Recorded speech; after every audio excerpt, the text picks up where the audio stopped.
जम्मू कश्मीर के उधमपुर जिले के चैनी इलाके में स्थित बूढ़ा केदारनाथ मंदिर की कहानी पौराणिक कथाओं और स्थानीय मान्यताओं से जुड़ी है। इस मंदिर की मुख्य कहानी इस प्रकार है। भस्मासुर से जुड़ी कथा। ये मंदिर मुख्य रूप से भस्मासुर राक्षस की पौराणिक कथा से संबंधित है। भस्मासुर ने भगवान शिव की कठोर तपस्या की, जिससे प्रसन्न होकर शिव ने उसे यह वरदान दिया कि वह जिस किसी के सिर पर अपना दाहिना हाथ रखेगा वह तुरंत भस्म हो जाएगा। शिव का पलायन। वरदान मिलने के बाद भस्मासुर ने इस वरदान की शक्ति का परीक्षण स्वयं भगवान शिव पर ही करना चाहा। भस्मासुर के इस दुस्साहस को देखकर भगवान शिव उससे बचने के लिए भागने लगे। बूढ़ा ऋषि का वेश। भागते हुए भगवान शिव गुप्त रूप से पृथ्वी लोक पर बूढ़ा केदारनाथ घाटी में एक वृद्ध ऋषि या साधु के वेश में प्रकट हुए। यहाँ उन्होंने अपना घुटना एक पत्थर में बदल लिया, जिसके दर्शन आज भी मंदिर की गुफा में होते हैं। विष्णु की लीला। जब भस्मासुर भी वहां पहुंचा तब भगवान विष्णु ने मोहिनी अप्सरा का रूप धारण किया।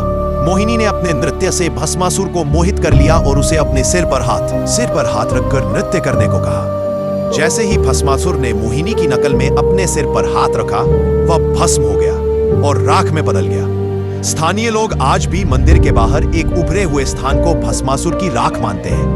पांडवों से जुड़ी एक अन्य मान्यता, एक अन्य प्रचलित कथा जो मुख्य रूप से उत्तराखंड के बूढ़ा केदार से जुड़ी है, लेकिन समान नाम के कारण यहाँ भी संबंधित मानी जाती है। के अनुसार महाभारत युद्ध के बाद पांडव अपने पापों से मुक्ति पाने के लिए भगवान शिव की तलाश में थे।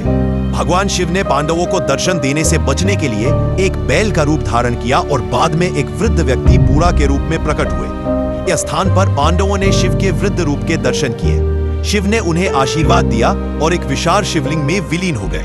माना जाता है कि इस शिवलिंग पर पांडवों, द्रौपदी और भगवान गणेश की आकृतियां खुदी हुई हैं।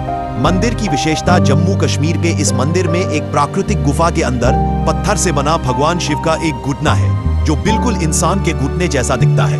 मकर संक्रांति के दिन उगते सूरज की पहली किरण सीधे उसी घुटने पर पड़ती है। सदियों पुरानी मान्यता है कि इस मंदिर में रात में कोई नहीं रुकता।